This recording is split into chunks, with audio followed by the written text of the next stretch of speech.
نبی کریم صلی اللہ علیہ وسلم کے بارے میں پہلے بھی میں 2 پیشن گوئیاں اس کے بارے میں بتا چکا ہوں. اب انشاءاللہ ہم تیسری جو ہے وہ پیشن گوئی بتانے لگے ہیں.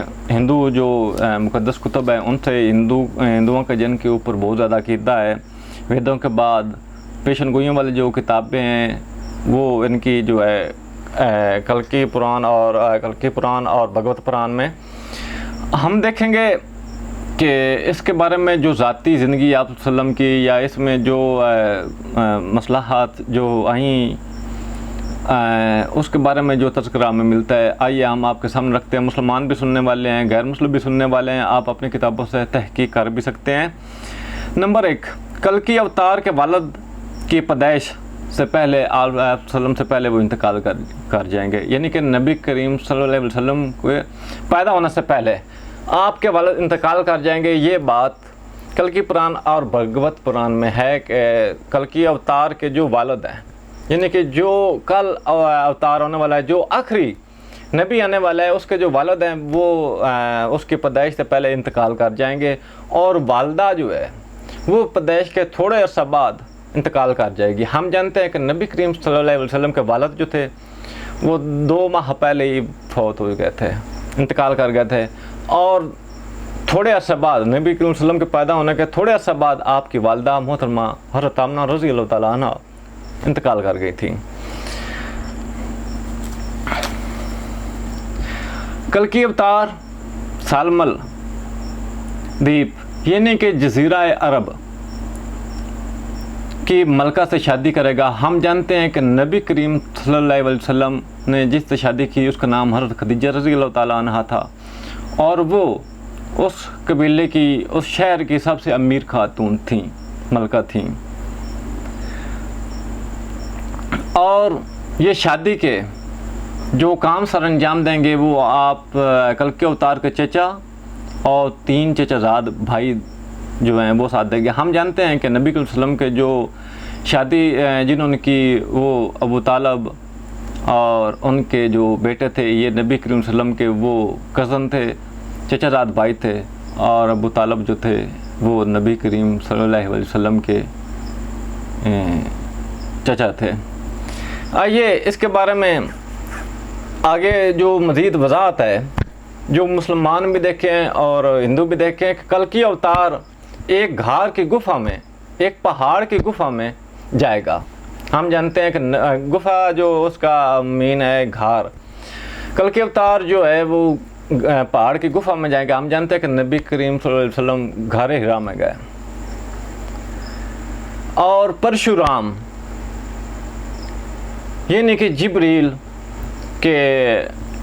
جبریل سے وہ علم حاصل کریں گے. ہم جانتے ہیں رام کا جو میں نے یہ بات پہلے بتا چکا ہوں, ان کے پہلے یا دوسرے جو اوتار ہیں رام چندر جی, یہ ان کے ساتھ بھی رام لفظ لگتا ہے.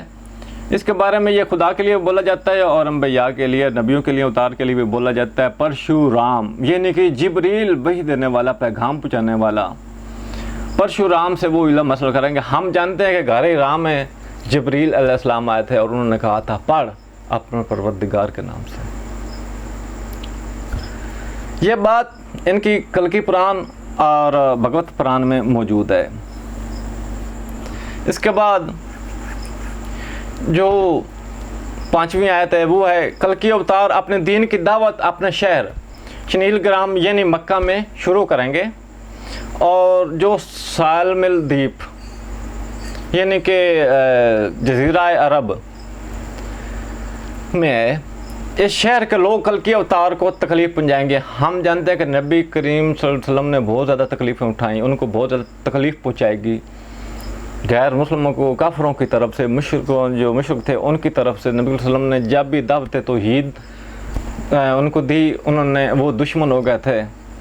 اور اس کے بعد کلکی اوتار جو ہے وہ شمال کی طرف ہجرت کریں گے, یعنی کہ ایک جگہ سے دوسری جگہ چلے جائیں گے. ہم جانتے ہیں کہ نبی کریم صلی اللہ علیہ وسلم جو تھے انہوں نے ہجرت مکہ سے مدینہ ہجرت کی تھی, یعنی کہ دوسرے شہر ہجرت. کلکی اوتار جو ہے شمال کی جانب دوسرے شہر میں ہجرت کریں گے. ہم جانتے ہیں کہ آپ صلی اللہ علیہ وسلم مکہ سے مدینہ ہجرت کی تھی اور اس کے بعد جو کلکی اوتار ایک عرصے کے بعد اپنے شہر واپس آئے گا. یہ بات کلکی پران میں موجود ہے کہ مطلب کچھ عرصے بعد کلکی اوتار اپنے شہر واپس آئے گا. کس شہر میں؟ جہاں سے ہجرت کی تھی, ہجرت کر کے دوسرے شہر گئے تھے, وہ تھا مکہ, امن کا شہر. پھر واپس جائیں گے. ہم جانتے ہیں کہ نبی کریم صلی اللہ علیہ وسلم پھر مکہ واپس گئے تھے اور اسے فتح کرے گا. یہ بات پرانوں میں ہے. اس کے بعد سارا ملک فتح ہو جائے گا. ہم جانتے ہیں کہ نبی کریم صلی اللہ علیہ وسلم نے مکہ کو فتح کر لیا تھا اور اس فتح کے موقع پر بہت زیادہ جو صحابی لوگ مسلمان ہوئے تھے. اس کے بعد اگلا جو سوال ہے اس کے بعد وہ بھی کریں.